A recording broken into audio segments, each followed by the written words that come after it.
Monsieur le secrétaire général de l'ONG Apprend, Monsieur le représentant du ministre d'État président de la Commission nationale du dialogue des territoires, Mesdames et Messieurs les chefs de projet, programmes et agences de coopération, Monsieur le directeur exécutif de l'ONG IPAR, honorables invités, chers membres de la presse, Mesdames et Messieurs, en vos rangs, titres, grades et qualités. Monsieur le gouverneur, il m'échoit l'honneur, en ce jour si important pour notre belle région, la Casamance, de prendre la parole pour vous exprimer toute ma joie à participer à ces réflexions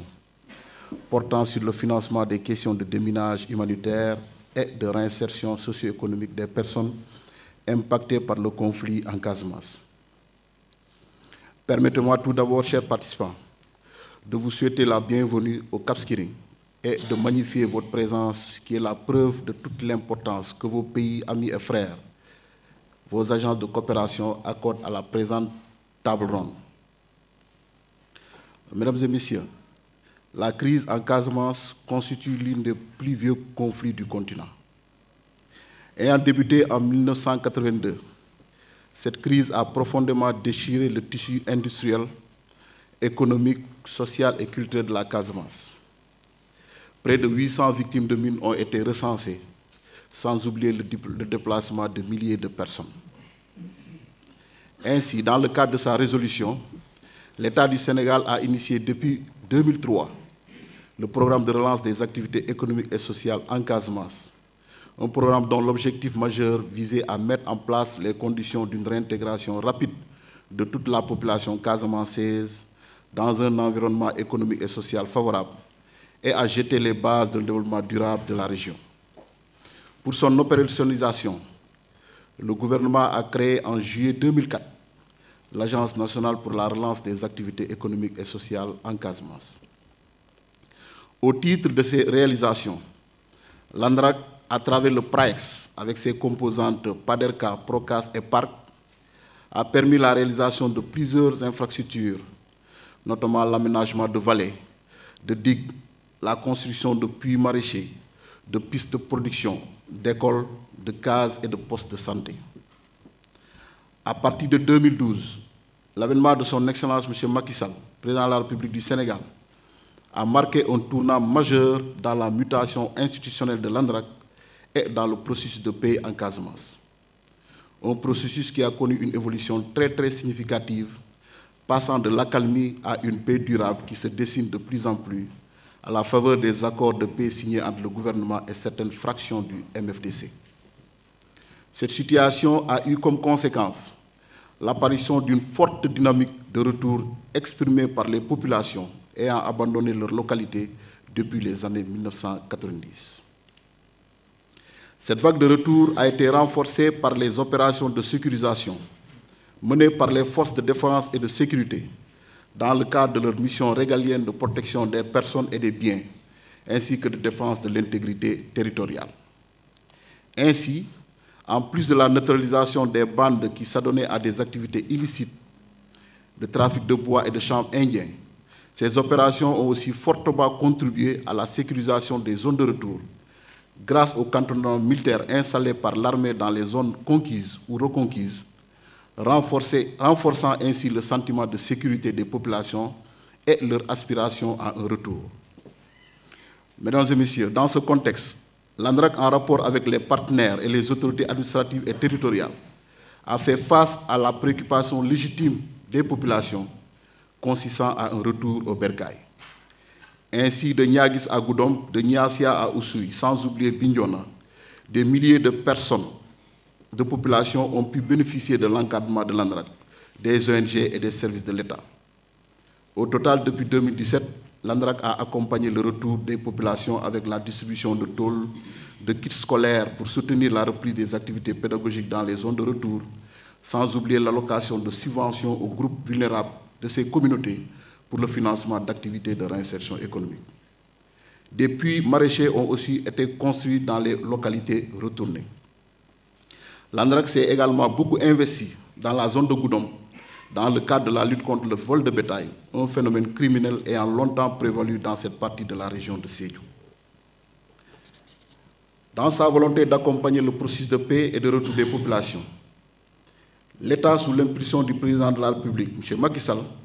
a déployé aussi en Casamance plusieurs projets et programmes qui ont mis en œuvre des activités de dépollution des terres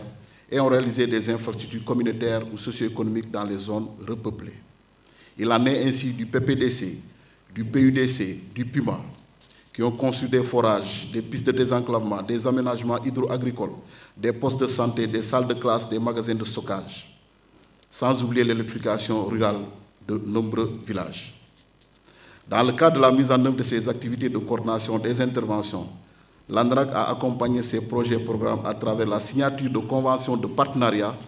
pour la mise en œuvre d'activités d'ingénierie sociale et de mobilisation sociale, sous recommandation forte, il faut le reconnaître, de M. le gouverneur de la région de Ziguinchor. Enfin, il convient de souligner les actions des ONG et organisations communautaires de base qui, grâce à vos appuis, chers partenaires techniques et financiers, ont aussi fortement contribué au retour des populations à travers la construction d'habitats sociaux, de latrines, de points d'eau et de périmètres maraîchers. Toutefois, et de nombreux participants l'ont relevé, en dépit de ces efforts considérables, force est de constater qu'aussi bien dans les zones retournées que pour les villages candidats au retour, les besoins et préoccupations restent nombreux et légitimes. Et ces besoins tournent essentiellement autour des aspects liés au déminage, à la construction d'habitats sociaux, à l'accès aux services sociaux de base, à la réinsertion économique par le financement des activités de maraîchage, l'arboriculture, la riziculture et la transformation des produits fruitiers. Il convient également de souligner dans ce registre la nécessité d'anticiper sur certaines tensions sociales, culturelles, qui peuvent naître de la gestion du foncier, de l'exploitation des ressources naturelles et du phénomène de vol de bétail. Mesdames et messieurs, chers partenaires, vous conviendrez avec moi que la tenue de cette rencontre vient à son heure, dans la mesure où il s'agira de dégager avec vous des pistes de réflexion ainsi que des mécanismes idoines pour accompagner les politiques de l'État en matière de déminage humanitaire et de retour des populations impactées par le conflit. C'est tout le sens du projet d'urgence de réinsertion socio-économique des communautés affectées par le conflit en Casamance, qui sera l'objet d'une présentation tout à l'heure. Mesdames et messieurs, chers partenaires, au regard de votre engagement, de votre attachement à la Casamance et du soutien constant que vous ne cessez d'apporter au gouvernement du Sénégal, je demeure convaincu que les travaux de cette table ronde aboutiront à des recommandations et des stratégies qui permettront à notre chère région de poursuivre résolument sa marche sur le sillage tracé par son Excellence M. Macky Sall, un sillage qui résume tout le visage actuel de la Casamance, c'est-à-dire une région tournée dans la voie de la paix, de la réconciliation, de la reconstruction et du développement durable. Mesdames et messieurs, je voudrais du haut de cette tribune vous exprimer tous mes sentiments de satisfaction, de remerciement et de gratitude pour les investissements structurants que vous avez mis en œuvre en Casamance afin d'accompagner les efforts inlassables consentis par le gouvernement. Mes remerciements s'adressent également à tous les partenaires regroupés au sein du groupe Casamance pour avoir toujours accompagné les initiatives de développement en faveur des populations de la Casamance. En saisissant cette occasion, il me plaît également de renouveler mes sincères remerciements au gouverneur de la région de Ziguinchor pour son appui institutionnel, son engagement et le soutien qu'il a toujours apporté aux activités de l'ANRAC. Monsieur le gouverneur, en acceptant de bien vouloir présider cette rencontre, en dépit de votre calendrier chargé, vous témoignez encore, si besoin en est, de votre attachement et de la priorité que vous accordez au développement de cette région. Je confonds à ces remerciements les autorités administratives, notamment les préfets ici représentés, avec qui nous entretenons de relations étroites de collaboration dans le cadre de la mise en œuvre de nos activités dans leur circonscription administrative. Je ne saurais terminer mon propos sans remercier tous ceux qui, de près ou de loin, ont contribué à l'organisation de cette table ronde, particulièrement son Excellence, M. l'ambassadeur de la Suisse, pour son engagement personnel et la contribution financière de taille, ainsi que l'honorable député Demba Keita, secrétaire général de l'ONG Apprend, un homme dont le combat et les actions désintéressées ont toujours été orientés vers la paix, le développement et l'émergence de la Casamance. Vive le soutien de la communauté internationale, vive le retour de la paix. Je vous remercie de votre attention.